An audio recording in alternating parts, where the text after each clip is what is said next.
Still figuring it out. Okay. A question in the audience? Yes. Agree? Yes. Hi, thank you all for speaking. If you could stand up and say your name, affiliation. Sure. Yeah, my name is Nikhil. I'm a student and also a member of the organization HAF. I just want to thank you all for providing this honor in India. We see so broadly about representation of ethos, pluralism. I just want to ask a quick question about the current moment that we're living in where I think the national government is in power at the highest level in society, leaders from the all levels that will express their desire to compare to the U.S.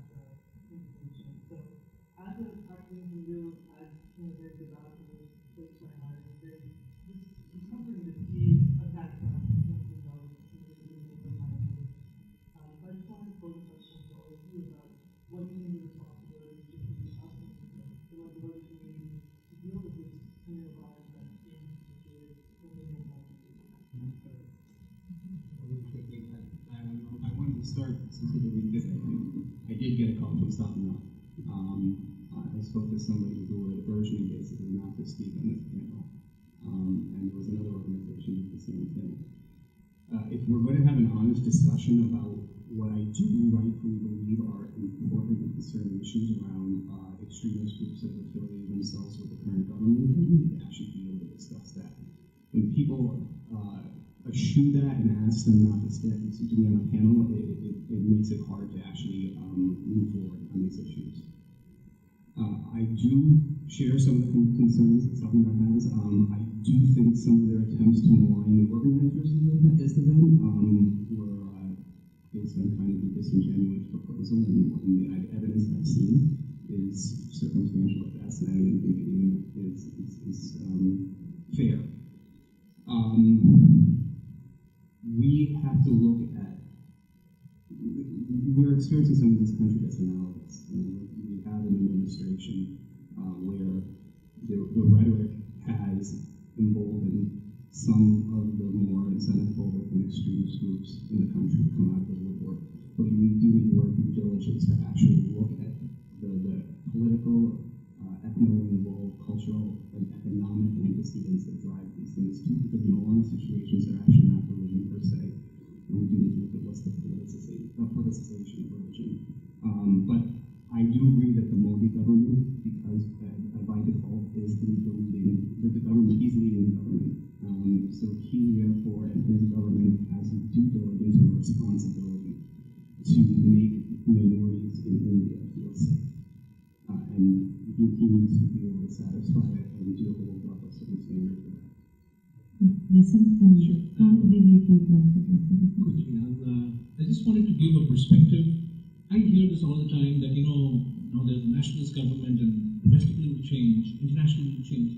Let me give you one example of continuity that has, or even, when Mr. Modi came to power, a lot of foreign policy analysts say, Hindu nationalist government, look, he will, first trip will go to Israel, relations with Israel will boom, and what happened?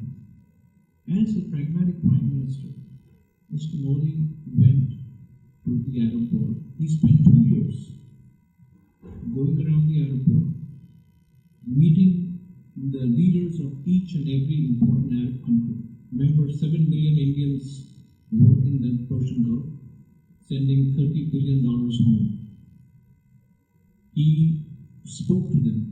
He told them that I will be traveling to Israel. But India's stance on Palestine and others will not change. But we also have.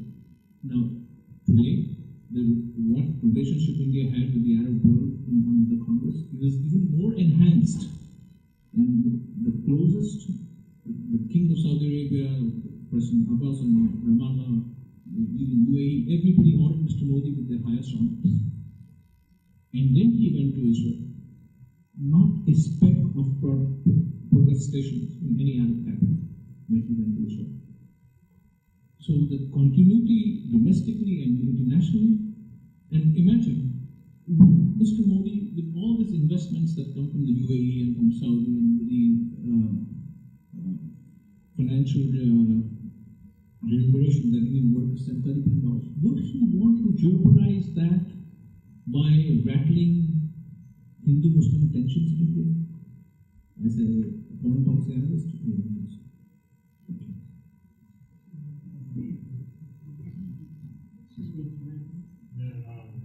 If he can we'll just let the panelists finish. Thank you. Let me give you an interesting incident. In 1985, 86, they were in Kashmir. Riots where Kashmiri Pandits were, their homes were burnt in southern Kashmir called Anantnag district. Almost 500 families lost their homes and 3 temples were destroyed. There was no mention of it in any of the newspapers in India. And I wrote a letter to New York Times at that time, and they didn't publish it. But subsequently, I was in Delhi, and Stephen Weisman was their correspondent. They actually became the correspondent for them in DC. So I said, I met him and I said, you know that I wrote that letter. He said, yeah, they actually forwarded it to me. And I said, what was the reason that it wasn't done? He said, the editors had a problem. They said, you are a Hindu, and you're saying to us that Hindus are being persecuted in predominantly Hindu India, and that's why that was not published. And so when we talk about these issues, they are very complex. This government, the BJP government, was so pro-Hindu, then how come the Kashmiri Pandits are still living as refugees outside of their thing? How come they're still basically in refugee camps and elsewhere, somewhere in India? I have not, none of my family members have seen any favors from BJP in one way or the other. I think, as Nisam said, there is a method in India's madness. It is almost continuous.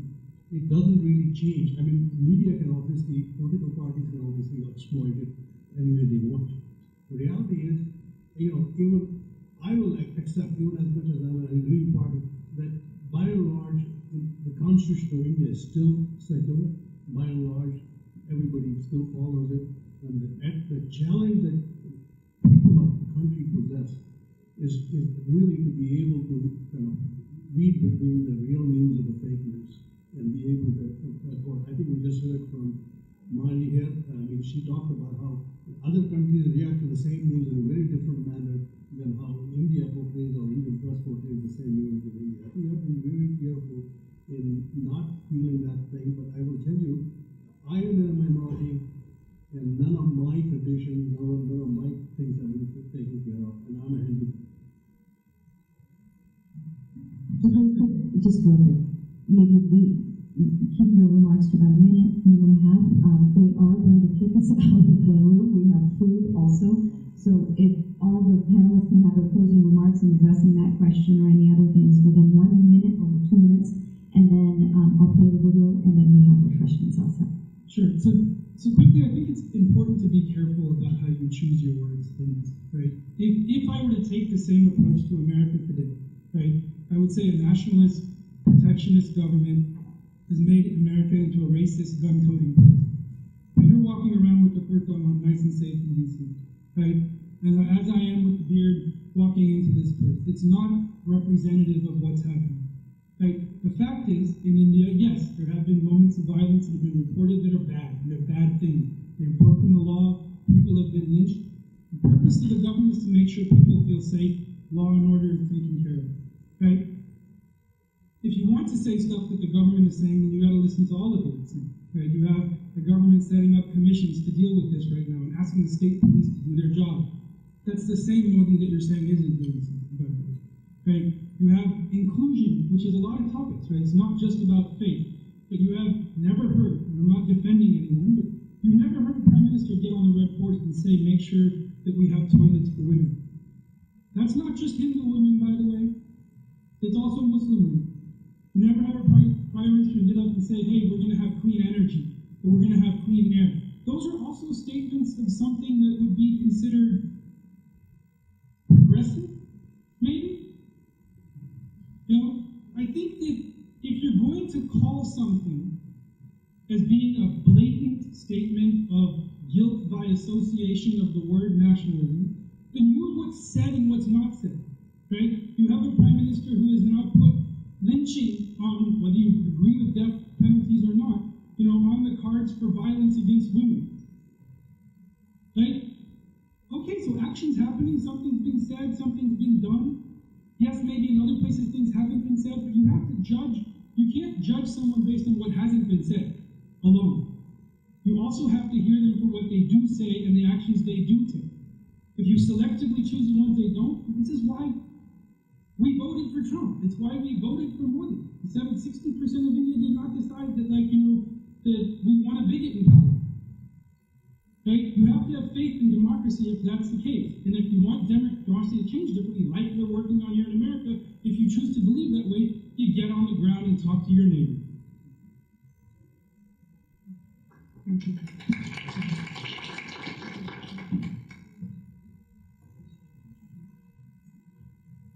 Unfortunately, the media portrays what is happening in India. I only wish they would look at people like me. If they looked at the army, the armed forces, how the armed forces of India functions. In the same unit, amongst 20 officers, there are 3 Zoroastrians, there is a Jew, there are 2 Sikh gentlemen.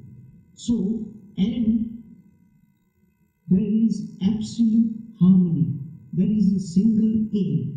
To the extent, let me tell you, I as a brigade commander, when I visit a unit, if the unit is a Sikh unit, the first thing that I do is I go to their place of worship. I'm a Zoroastrian priest, but I go to the Gurudwara and I will matha go. If I visit a Muslim unit, there will be a masjid. The first thing that I'll do is go there and I will pay my respect. It is harmony. What I feel is that the Indian media should look at the armed forces and try to portray and say, look, this is what is happening. And let me tell you, so far as the Indian armed forces is one, nothing will happen to the country.